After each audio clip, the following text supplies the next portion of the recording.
இப்பொழுது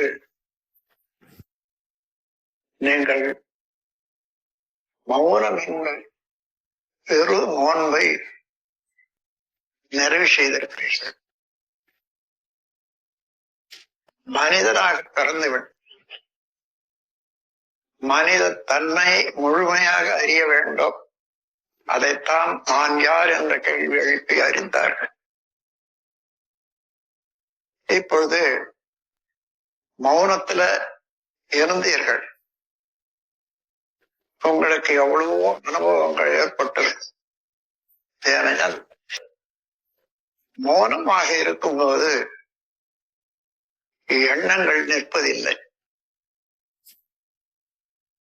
கருமையா அத்தகைய இயக்க ஆற்றலுடையது.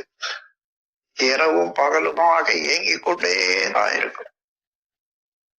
பகல்ல எண்ணங்களாக சொல்றோம், இரவுல தூக்கத்துல கனவுன்னு சொல்றோம்.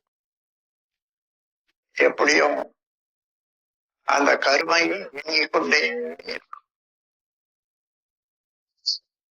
உடல்ல உள்ள ஒவ்வொரு உயிர் துகளாகிய ஆகாசம், அதுல இருந்து துகள்கள், இறை துகள்கள், அதை ஈத்தீரியல் பார்ட்டிகள் என்று சொல்வார்கள் விஞ்ஞானிகள். எப்பொழுதும் வெளியேறிக்கொண்டே இருக்கும். அதனுடைய தச்சுழற்சியினாலேயும்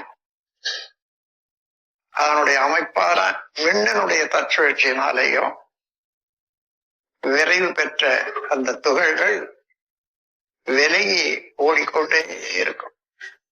நம் உடல்ல அதே போல எப்பொழுதும் ஓடிக்கொண்டேதான் இருக்கும்.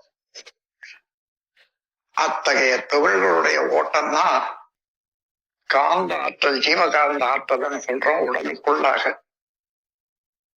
பேரியக்க மண்டலம் முழுமையும் ஓடும்போது அது வான்